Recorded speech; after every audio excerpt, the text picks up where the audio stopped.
In this segment, we'll learn how to connect a SolarSync sensor to the X-Core controller. The X-Core is compatible with the regular hardwired SolarSync as well as the wireless version of SolarSync. The SolarSync sensor detects the weather patterns and automatically adjusts the controller's season adjust, which in turn adjusts the run times so that it moves them up and down based on the current weather.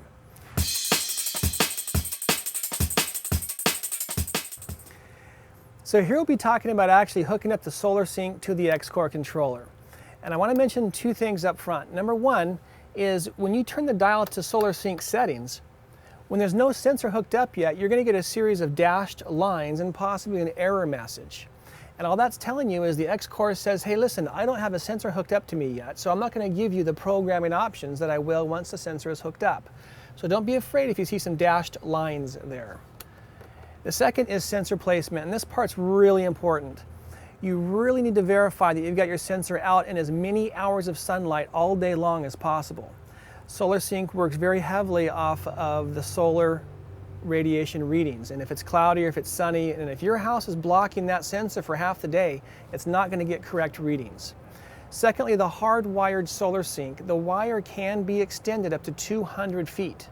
It comes with 40 feet of wire from the factory, but feel free to go up to 200 feet using the same type and gauge of wire that's already attached to the sensor.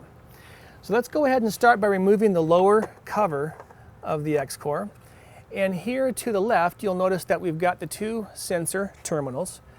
And the first step that we're going to do is basically turn off the power, and you'll see these X-Core go to a blank screen.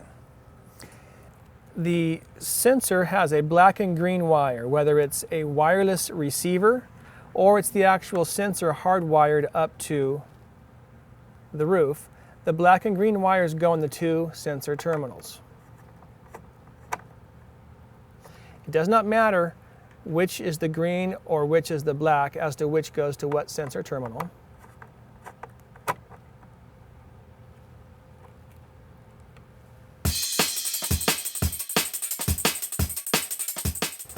So the X-Core is also compatible with the wireless version of the SolarSync, and the wireless version comes with two pieces.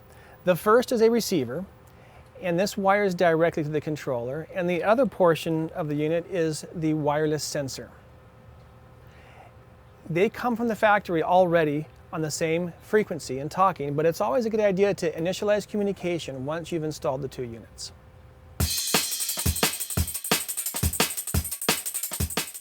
So now turn on the power to the controller, and once you do, the receiver's light will turn red, meaning he's in search mode. You'll want to take the spindle button on the actual sensor and hold it down and release it, and it will send out a signal to the receiver. Once the receiver receives that signal, he'll start flashing a few times, meaning that he's acknowledged the sensor, and then the light on the receiver will go out. This only applies to wireless SolarSync.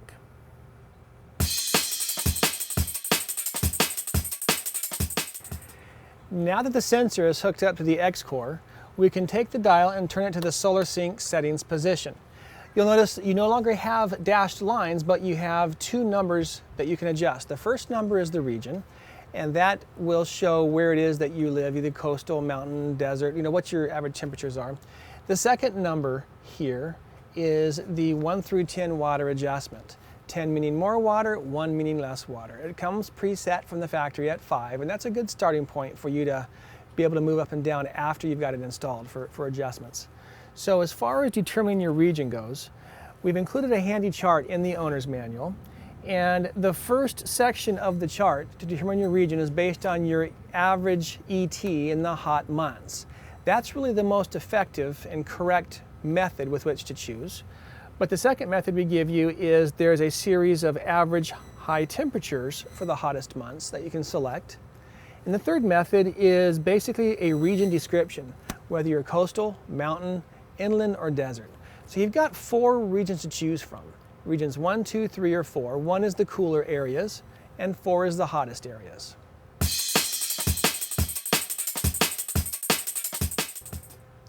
The other setting that you'll set for the SolarSync is the water adjustment. This setting is a 1 to 10 scale that allows for easy adjustment to fine-tune your watering program.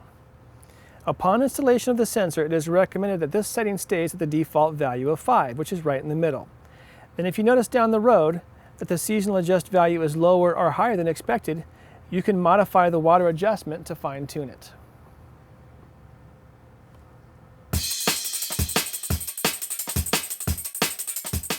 So now that we've had the sensor installed for a week or two, you'll want to go back and review the property and see if areas are too wet or too dry. You'll notice first of all when you go to season adjustment, you want to see what percentage your controller is being ran at. And it'll change every night at midnight to a new percentage whether or not it's a water day that next day. But you know what you set it at originally at 100% season adjustment, what your run times were. And depending on what that percentage is in the controller a week or two later when you're checking this, you'll know if you're running too wet or too dry. If the percentage is running really low and you think that it shouldn't be that low, you've probably chosen the wrong region to begin with. So in this case, what will happen is you'll see a low percentage number in the season adjust and you've chosen the wrong region. So if you were to lower the region number down, it will increase the season adjust percentage. So if you're looking for more percentage numbers, lower your region down by 1 click. Of course, the first part to be able to adjust is the 1 through 10, and if that has not worked out for you, then you need to go as far as changing the region. So if you notice that your season adjust is running real low, too low of a number that you think it should be, you've originally chosen region 3, you can reduce that down to region 2, and that'll make your percentage ride higher on a regular basis or give you more water. Now remember, the solar sync only changes the station run times. The start times and the days to water remain the same throughout all the adjustments. So if the entire system is a little bit too dry, you can always add 1 more day during the week or 2 more days of water during the week, and that will water everybody that 1 more day. Same thing if it's too wet, you can take away 1 day, and that may make the difference you're looking for. The other way in which you can change, if it's just a single station that's too wet or too dry, but everything else looks pretty good, you can simply go to that individual station, and whatever he's running at currently, you can raise him up or down individually. So now, when the controller adjusts his percentage up and down, that station has a new starting point with which to go from. So if that one zone's too wet, take off 3 or 4 minutes. And he'll move up and down with everybody else's new percentage. Or if it's too dry as well, you can add a few minutes, 2, 3, 4, 5 minutes. And then he'll move up and down with everybody else.